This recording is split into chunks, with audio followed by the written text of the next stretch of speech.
Hello, everybody. I'm Candid Frank Stanishi, and welcome to Candid Frank Live, the Spanglish World Network on Zingo TV, channel 250. Please remember to download the Zingo TV app at the respective app stores for iOS and Android devices. While you download, make sure you rate and leave a comment. Both apps are absolutely free. Zingo TV is available on Google Chromecast, Amazon Fire, Fire TV sticks, Roku sticks, and also on all smart TVs 2016 forward. Now joining me is Aaron William Freeland. Aaron, how you doing, bud? Doing good. How are you, Frank? I can't complain. There you are. I lost you there for a second. Your lovely face disappeared. There it is. You're right there. Awesome. He's right there. I got Aaron on the air right there. How's it going, Aaron? You know it's impolite to point, right? How's it going, buddy?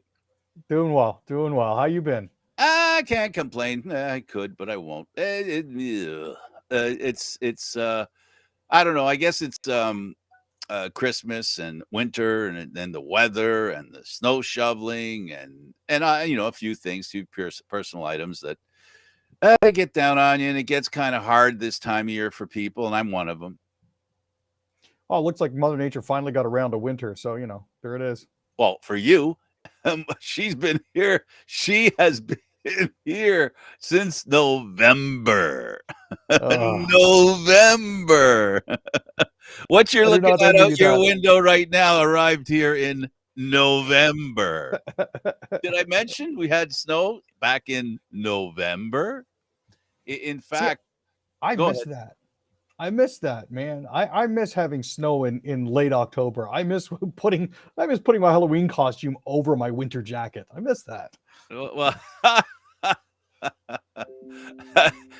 just to make sure that I'm not BSing you, during the week before the playoffs, the last game of the year that the Argos played Edmonton, I checked with David. I said, "So what's happening? You're going to go to the game?" He goes, "I don't know, maybe." So I called him the night before or the day of, I forget which. And he said, "Oh, the weather here is terrible. I don't want to drive. It's going to take me forever to get to the game." And you know where I live. And this is snow was happening here before that.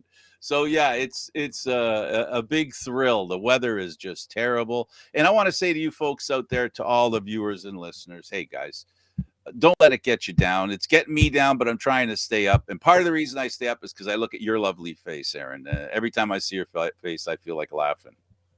Well, it's good that I inspire something in some folk. I didn't say smiling. I said laughing. Like I said, it's good that I inspire something in some folk. All kidding aside, thanks for being here. Let's talk about some hockey. What's this about Marner? What am I missing here? Oh, yeah. No, Magic Mitch is definitely back. Magic Mitch. Oh, jeepers creepers. Please don't tell me we're going into some locker room stuff here. No. Nothing like that. Okay, I mean, he had a goal and an assist in their 6-5 victory over the St. Louis Blues. So, that is something. The fact that he was off for a bit on COVID protocols and that shoulder injury after his collision with Muzzin, obviously he's fully recovered from that based on the way that he's producing. So that's basically it. Mitch Marner's his magic is back. But he's not scoring on the power play and hasn't for a year. That's a year. It's not his thing. Scoring on the power play doesn't seem to be his thing. No. He's an assist guy, not a goal guy. Come on. For a year. He hasn't scored. Okay, enough of that. All right, finally, Montreal's decided on their GM, and his name is Ken Hughes. Yeah. So, funnily enough, they've chosen the father of Jack and Quinn Hughes. Expect to see his sons joining the fold in Montreal pretty shortly. One of them had a blockbuster deal that he just signed in New Jersey, and another one is with the Vancouver Canucks. But I know that there were rumblings out there that they were potentially looking to hire a female. I'm not sure who mentioned to us that it was a done deal, but it looks like, unfortunately, that didn't come to pass. An article. It was an article, remember? Well, there was an article that said that they were looking at 3 different people. Yes. No, but then they put an article saying that they were gonna hire. And it looks like they went back on that then. So, Yeah, yeah. yeah, Well, it you is know what what it it is. is. You know what it is. Cole Caulfield, the big player from the playoffs last year when Montreal went to the Stanley Cup final. Tell us about him and Armia. Well, as you know, that scoring threat Cole Caulfield, who was sent down to the Laval Rocket after was it 1 goal in 6 games to start the season, has now gone on to COVID protocols. And noted Leaf killer Joel Armia, who actually played a key role in Montreal defeating Toronto in the first round last year, has gone on to COVID-19 protocols as well. Now, continued news of players going on to and coming off of protocols isn't really as bad as all of that, but it also dovetails with one of the NHL's new directives Uh-huh. coming up for the All-Star break. Now, as you know, Frank, And beyond. part of and beyond And and beyond. beyond. But as you know, part of the NHL's COVID protocols is if you test positive, you don't have to have another test for 90 days. If you In test addition, positive. if you test positive under the NHL's COVID-19 protocols, you don't have to have another test for 90 days, which eliminates a huge twice-a-day distraction for a lot of players. Right. The other thing is the NHL is actually going to stop testing asymptomatic players post the All-Star break. So as long as you ain't looking sick, then you're not going to get nothing stuck up your nose. So, Well, we're kind of at the point, Aaron. It's a little later than I thought, but as I said at the beginning, actually in December, I was talking about how this virus is going to and then drop. Hopefully, it's still going to happen. So we're going to go from pandemic to endemic, and and and hopefully, here in North America, it seems to be taking a little longer. But you can't say it's because of vaccination. For the Omicron to peak, and then when it mhm. peaks, it drops immediately. It did that in South Africa. It did it in England, and we're all hoping. I'm hoping that that's what happens here. It's taking a little longer to get to the peak point, so probably the peak point won't be till about the end of this month, middle of next month, maybe a little further, but it'll happen so quick. I'm convinced of it. It'll happen so quick. This is me half believing and mostly praying that that's the case. All I right. certainly appreciate you trying to speak that into existence, I Frank. It's try, important to I have faith in something, brother. please I believe believe. Omicron. Go away. Come back. Never again. No, you know what? I'm sorry. I'm not laughing at the situation. It's what I'll write off as nervous laughter because it is getting horrible. It's terrible. Hopefully, we can get past this so we can get fans into the arenas. It's totally selfish on my part. I want to see people happily going to games, enjoying the games. I want to see people get back to normal. And part of the reason, Aaron, that the testing is being backed up on is also the availability of it. And it's just such a giant headache to get that stuff all together. It's not that it isn't important and it doesn't, it's just that it really isn't at this point working. Well, I mean, I've always wondered about that, and the funny part is, I know that the federal government is rushing out another 100 million tests that's supposed to be made available to the provinces. Ontario's received a ton. We just don't know where they are.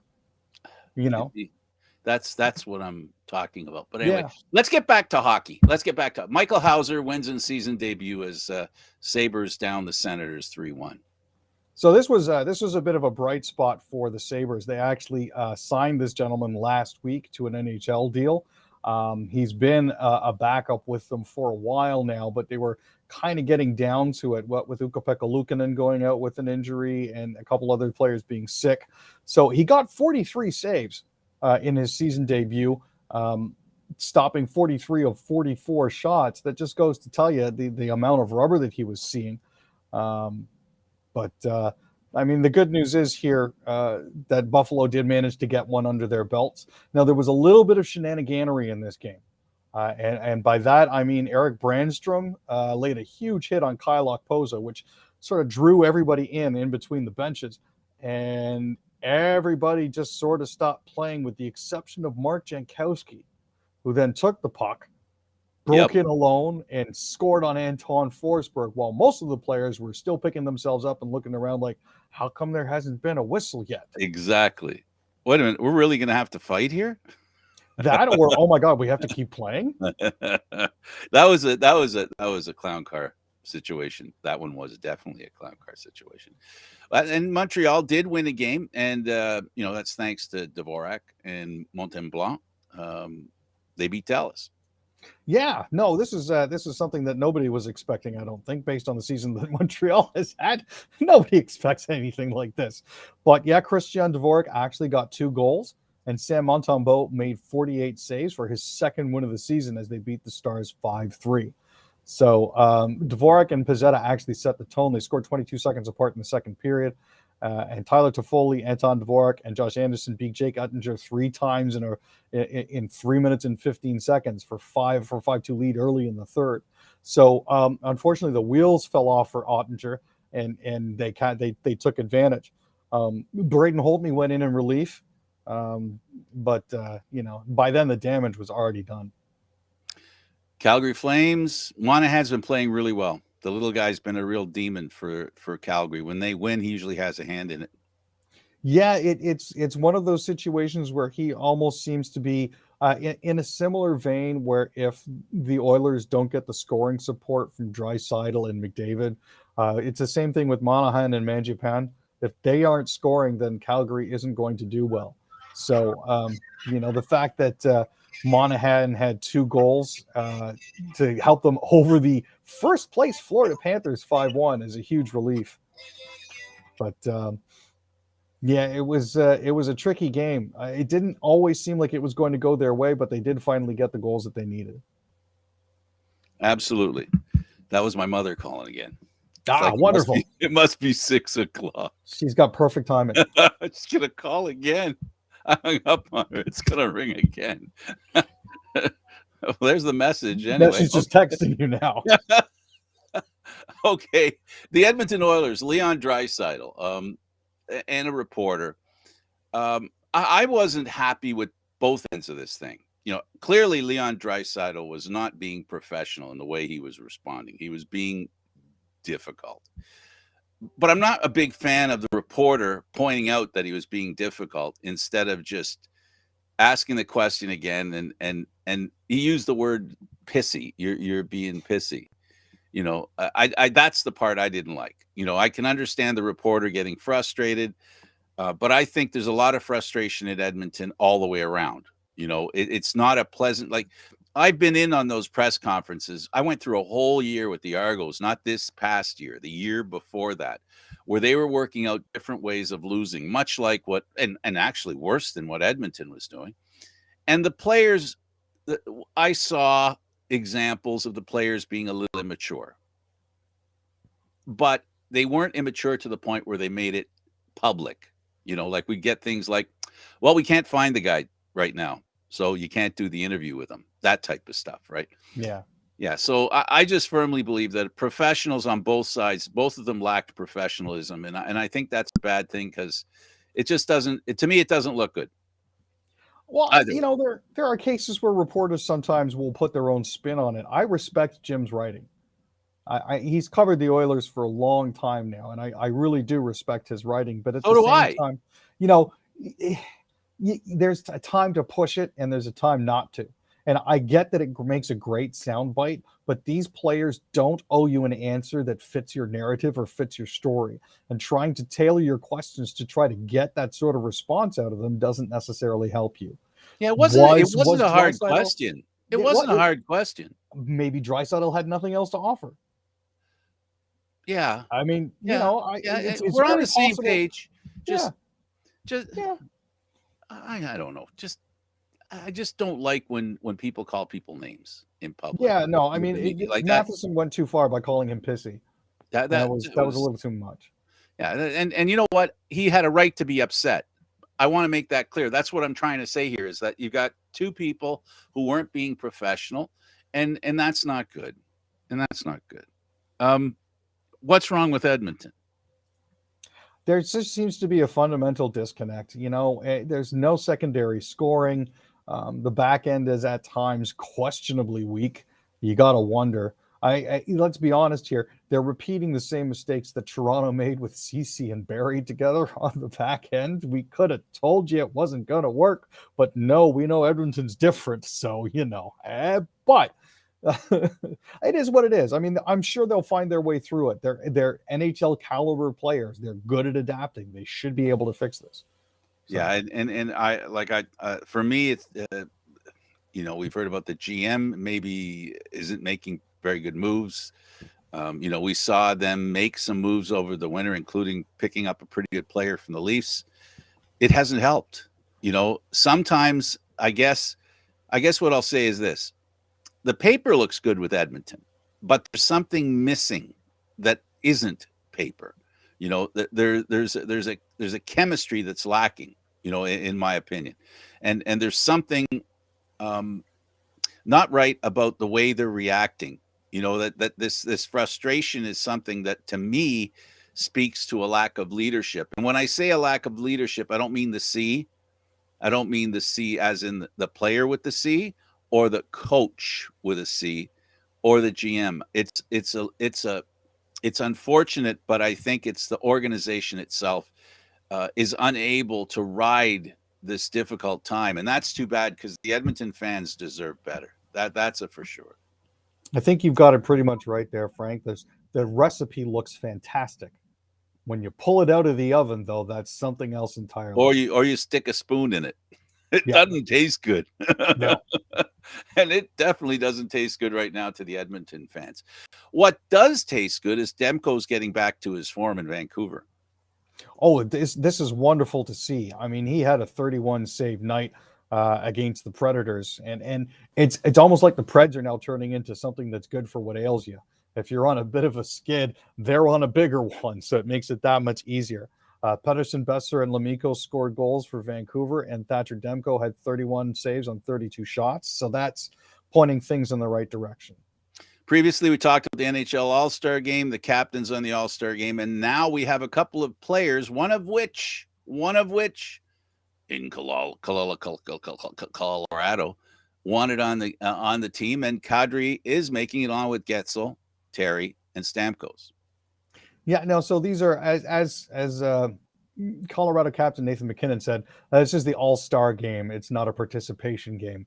But the good thing is that they give fans the chance to put in the players they think should be there after they've made all of their selections. So right. Stamkos, welcome addition. Jake Gensel, welcome addition. Troy Terry got hot at the start of the year and kind of faded, but still kind of deserves to be there because he's been having a great season. And Nazem Kadri definitely needed to be there, but wasn't originally there. So glad to see he's in. Wild was also voted in. So. Oh, I missed him. Okay. Yeah, well, he's a guy that he's been awesome ever since he left Ottawa. He was good in Ottawa, too, but he was very young then, and he's matured into a really good player. Speaking of maturity, Willie O'Ree's number 22 retired by the Boston Bruins. Yeah, this is fantastic to see. They had a very touching and very good ceremony for him. I'm glad that he's getting the due that he has deserved, and he's going to be in the rafters forever. So that's absolutely fantastic. So the Rat makes some snide comments about the team in Carolina, has a bit of a disagreement, and then they go out and lose 7-1. Yeah, wow. And there were also some comments made. I think it was Victor Trocheck said, "Wow, you're calling me a rat?" And Brad Marchand replied back, "That's like comparing a Lambo to a Prius. Sit down." Yeah, well, we just saw Prius demolish a Lambo. It happens. Hey, bigger crumple zones. Boy, oh boy. In sad news, we like to take note of women that do great things. Today, we've talked about coaches. We've talked about leagues that are finally getting the kind of attention they get. And one of the players in the National Basketball Association, a player drafted, was Louisa Harris. Aaron, tell us about her. A real awesome person. Yeah, no, Louisa Harris led Delta State to 3 straight AIAW national championships from 75 to 77. She was 6'3", so big woman. She was also drafted by the New Orleans Jazz in the 7th round in the 1977 NBA draft. She didn't try out for the Jazz at the time because she was actually pregnant when they drafted her. But I mean, she's had a fantastic career. She represented the states in the Olympics. She was enshrined in the Naismith Memorial Basketball Hall of Fame in '92 and inducted into the Women's Basketball Hall of Fame in '99. There was also a documentary that was made for her called "The Queen of Basketball," which debuted in 2021. So one of the great pioneers. At the age of 66, Louisa will be missed. In Canadian news, Shapovalov defeated South Korea's Sun Woo. So this is a little bit of good news coming out of that tennis tournament that doesn't have Novak Djokovic, but he beat Kwon Soon Woo 7-6, 6-7, 6-7, 7-5, 6-2 on Wednesday. So that was a long match. He's going to be facing the 23rd seed Riley Opelka of the United States this Friday. So he gets a couple days off after that. Kevin J. Johnson was back in the Calgary jail, and now he's out on bail. How many steamboats are they going to give him this time? I'm really not sure how many steamboats are going to give him this time, but I have a feeling they're going to be looking more closely at the border. He's already tried to escape into Montana. He's finally actually served out the rest of his prison sentence in Alberta. He just now needs to return to Ontario to start serving his 18 months. So BC. They've released him. Go ahead. I'm sorry. They've released him under $2,500 bond to a friend's house, a Mr. Lineker, who says that they're going to be joined at the hip. BC had a lot of rain, and one of the fallout things from that was the Conquila Highway. It's finally reopening. Yeah, the good news is the Coquihalla has finally been reopened, so that's good because it's a major transportation vein. It's the section on Highway 5 between Hope and Merritt, BC. So the temporary repairs to the route are now in place, and they're still planning on doing permanent fixes, but for the meantime, it's open. Earlier today, we were at 3 degrees where I live, and apparently the freezing is going to go down a degree per hour. That's 24 degrees. Yeah, we should be getting around -30 wind chill tonight, -17 tomorrow morning for Toronto. Ouchie, ouchie. First residents move into modular housing units in Dartmouth. Now, this is good news because these individuals were all homeless and were living in an arena during the start of the COVID pandemic. So the fact that these modular housing units are now ready is fantastic. There's 24 people that are going to be able to move out of the arena and into that housing. French actor Gaspard Ulliel passed away. Unfortunately, yeah, suffered a ski accident. He had just wrapped up filming on Marvel's new series Moon Knight on Disney+.